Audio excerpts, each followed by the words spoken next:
Le géant français Total Energy va renoncer au pétrole russe d'ici la fin de l'année, mais le groupe affirme ne pas pouvoir se passer du gaz russe. Les géants français participent-ils à l'effort de guerre russe? Avec nous pour en parler, un observateur avisé de ces questions, Loïc Le Floch-Prigent, bonsoir. Bonsoir. Soyez le bienvenu sur TV5 Monde. Vous avez dirigé Elf Aquitaine, vous avez été aussi dirigeant de Gaz de France et vous êtes spécialiste des questions d'énergie. Avant d'entendre votre analyse et votre point de vue, Mevalo revient pour nous sur les déclarations à la fois du patron de Total et du président ukrainien. Les entreprises françaises présentes en Russie doivent-elles plier bagages? Pour le président Zelensky, qui s'adressait ce mercredi aux parlementaires, la réponse est claire. Renault, Auchan, Leroy Merlin et autres, ils doivent cesser d'être les sponsors de la machine de guerre de la Russie. Tout le monde va se rappeler que les valeurs valent plus que les bénéfices. Dans le viseur aussi, le géant français des hydrocarbures. Acculé, critiqué depuis plusieurs semaines, le groupe Total Energy a annoncé mardi renoncer à tout achat de pétrole russe d'ici la fin de l'année. Une décision confirmée par son PDG ce mercredi, mais il reste le gaz russe. Et là, Patrick Pouyanné n'a pas la solution.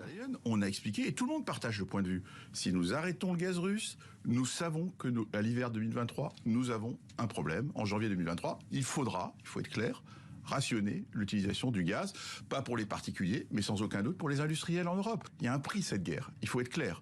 Total Energy avait déjà annoncé qu'il n'apporterait plus de capital à de nouveaux projets en Russie, mais le groupe ne compte pas quitter le pays pour autant, contrairement à ses concurrents, Shell et BP. Loïc Le Floch-Prigent, les entreprises françaises doivent-elles quitter le marché russe? Écoutez, pour l'instant, moi, ma position est claire. Nous ne sommes pas en guerre avec la Russie. Nous sommes fâchés avec la position de M. Poutine en Ukraine. Et si nous ne sommes pas en guerre, cela veut dire que chaque entreprise doit trouver la meilleure façon de répondre à la situation actuelle qui, il faut bien le dire, est catastrophique pour les Ukrainiens. Donc voilà. Donc c'est au chef d'entreprise de décider, parce que il faut bien voir que quand on est en guerre, l'État commande. Mais lorsqu'on n'est pas en guerre, chacun doit prendre ses responsabilités et tous les chefs d'entreprise doivent prendre leurs responsabilités. Quitte à se voir reprocher de financer la guerre russe et l'effort de guerre russe. Ça, c'est autre chose. Donc d'abord, soyons clairs. Pour moi, un chef d'entreprise en situation de crise, j'ai vécu des situations de crise, décide de ce qu'il faut faire au mieux des intérêts de son pays, de son entreprise et pas du peuple ukrainien. Et pour l'instant, on parle de la Russie. Et la Russie, il y a un peuple russe. Et en ce qui me concerne, je considère que j'ai travaillé pendant très longtemps avec les Russes et que je ne suis pas en guerre avec les Russes. Et Total a-t-elle raison aujourd'hui, l'entreprise Total Energy a-t-elle raison de renoncer au pétrole russe d'ici la fin de l'année? Alors après, la deuxième chose, c'est que il y a des sanctions qui sont décidées par les États, et par conséquent, ces sanctions reviennent il revient aux chefs d'entreprise de voir de quelle façon ils peuvent y répondre. Bien. Alors, il y a 2 dossiers dans le dossier, il y en a même 3. Enfin, disons qu'on va en prendre que 2, parce que on essaie d'oublier que les Allemands achètent du charbon russe. Tout le monde essaie d'oublier, parce que le charbon, c'est pas bien. Il se trouve que les Allemands achètent du charbon russe. Ça, c'est le 3e dossier, vous l'avez donné sans le dire. Voilà, celui-là. Bon, alors je vais prendre les 2 premiers. Bon, le premier, c'est le pétrole et les produits pétroliers. C'est 2 dossiers différents. C'est-à-dire, le pétrole, c'est on achète le pétrole russe, et en l'occurrence, Total l'achète par le pipeline qui va à la raffinerie de Leuna, sur laquelle j'ai travaillé. Donc, et là, maintenant, il faut que, compte tenu des sanctions, la compagnie Total accepte de trouver d'autres moyens, mais le pétrole est un produit mondial. Par conséquent, il n'y a pas le seul problème, c'est que il va falloir l'acheminer jusqu'à une raffinerie onshore et qui va être plus cher que si jamais la raffinerie était sur la mer. Il y a la question du gaz. La première question, le pétrole. Deuxième question, produit pétrolier. Produit pétrolier, c'est le gazole. Il se trouve qu'on a beaucoup de gazole qui vient de Russie. Il va falloir trouver un autre endroit parce que nous sommes pauvres en gazole dans les raffineries françaises, parce qu'on a supprimé beaucoup de raffineries. Non, mais vous, aujourd'hui, patron de Total Énergie, donc vous renoncez, oui ou non, au pétrole russe. Non, mais si vous étiez patron de Total aujourd'hui, c'est quoi la bonne décision? Ce que fait M. Pouyanné, c'est la bonne décision. C'est clair. Il n'y a pas d'autre décision. Sur le pétrole et sur le gaz? Alors, sur le gaz, le problème est complètement différent. Il se trouve que les Européens, et non pas la France, peut se débrouiller avec les terminaux gaziers que nous avons, c'est-à-dire le gaz naturel liquéfié, qui arrive à Dunkerque, à Fos ou à Saint-Nazaire. Ah, c'est parce qu'il vient de dire qu'il y aurait des problèmes pour l'été 2023. Il dit l'été 2023. Non, vous l'avez mal entendu, vous avez mal interprété. Ce qu'il a dit, c'est que l'Europe a des problèmes. Et que c'est parce que nous sommes solidaires de l'Europe que nous apprécions la situation du fait que les Allemands sont dépendants à 60% du gaz russe et ne peuvent pas... plus même. Oui. L'Allemagne en priorité. C'est de sa faute.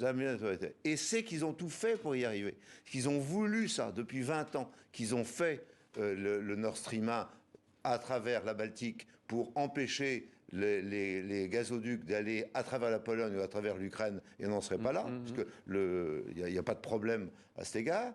Et par ailleurs, ils ont fait Nord Stream 2 alors qu'on leur disait non, vous êtes trop dépendants du gaz russe, faites du gaz naturel liquéfié, faites des terminaux. Ils n'ont pas fait ces terminaux. Ce que nous avons fait, nous. Donc nous avons aujourd'hui de l'ordre de 17% du gaz qui vient de Russie. On peut très bien s'en passer l'hiver prochain. Nous, Français. Nous, Européens, non.